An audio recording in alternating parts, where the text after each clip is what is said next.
Today, I'm a man on a mission.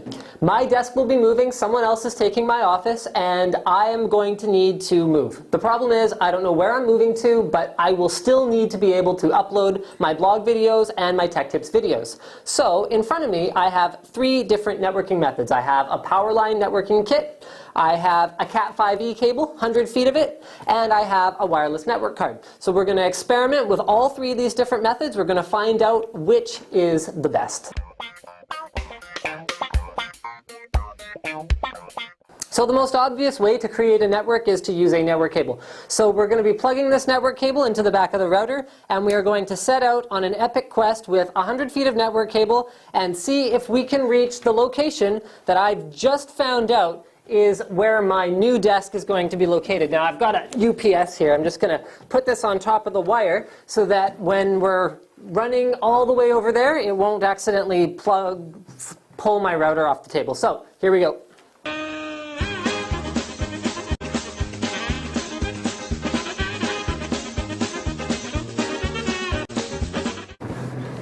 So there's our network cable running away from the tech tips room all the way over here. So we're going to do a couple different benchmarks to demonstrate the speed of a wired Ethernet connection. So first of all, we've got a 100 meg file that is on our tech tips PC, and we're going to transfer it real time from the network. So if the cameraman can have a quick zoom in here, we are dragging it to the desktop. Boom. Copied, just like that. About half a second, we've got our 100 meg file over the network. Incredibly fast network transfer speeds. So the next thing that I'm going to show, I mean, it's hard to show this real time, but I'm going to ping the tech tips PC.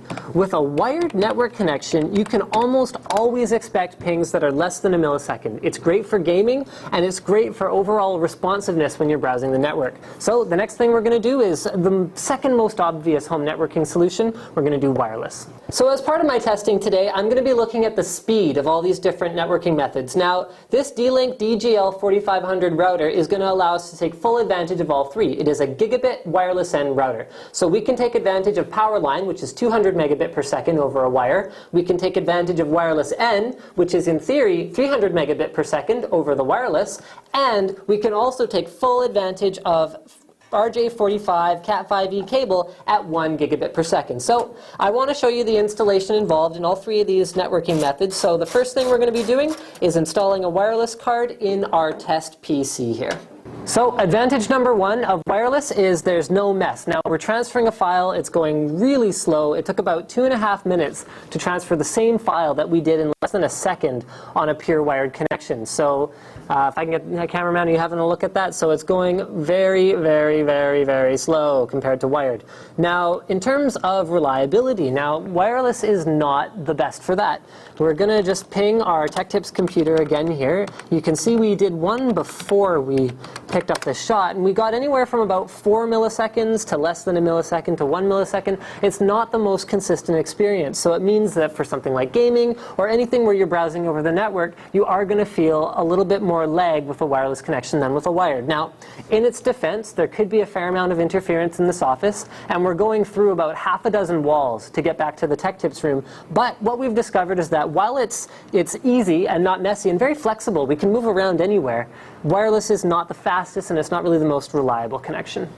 So last but not least, we've got Powerline, and we're doing this in kind of a rarely used corner of the tech tips room, but here's all there is to Powerline. We'll do this end first. We plug in the Powerline adapter, we plug in an Ethernet cable, and then the cameraman didn't know we were going to do this, but I'm going to get him to kind of look up, and then we're going to plug the other end of the Ethernet cable up, up, up, up, up, over here.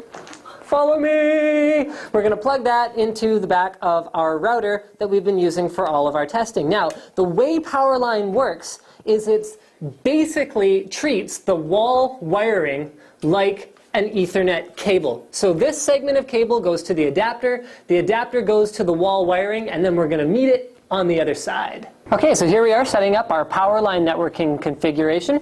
So something I didn't mention before is that with Powerline, you must plug the adapter directly into the wall. You can't plug it into a socket strip or anything like that. So we're going to plug it into the wall, and what you could see if the cameraman was able to get that angle, I'm not sure if he is able to, is that we don't have any other Ethernet cables. We just run an Ethernet cable straight from the back of the Powerline adapter into the back of the PC. So then I come around to the other side here, and we can do the same speed test that we were able to do with the other network configurations. So first of all, let's navigate. Let's see, are we live yet here? Let's give it a minute. And it says we do have an internet connection, so let's just double check that. Yes, we do. So it took, in real time, you can see how long it takes it to detect the other Powerline adapter at the other side. So we're going to copy our Mystery of the Nile file, and you can see that we're getting about 5 megs per second, 6 megs per second. So we're about 10x faster than the wireless connection in terms of real-world speeds, although we're still not nearly as fast as the straight wired connection. So it takes us about 20 seconds, 25 seconds to transfer that file. Now, the other thing that I personally really like about Powerline is that you get a very consistent connection. So we're looking at 3 milliseconds across the board. So it's a little bit faster than wireless, although not quite as fast as straight wired. So it's a little bit better for gaming, and you don't have to have unsightly wires anywhere.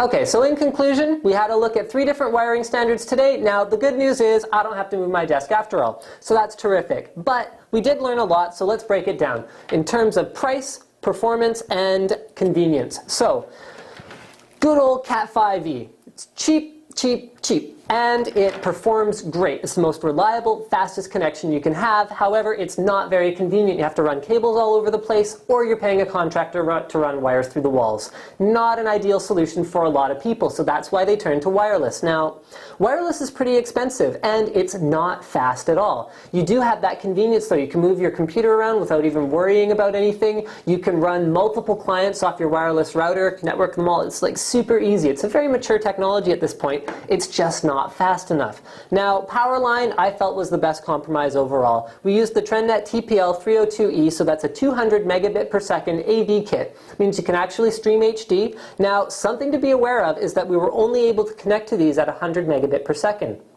What that means is if you buy more Powerline adapters, you can plug one in on the router side, and then you can plug multiple Powerline adapters in around your house. So while you aren't going to be able to sit on the couch and watch a show, like you could with wireless, you will be able to plug in multiple desktop computers. So overall, I felt it was the best compromise, and thank you for checking out NCIX Tech Tips on our 3 different networking standards today.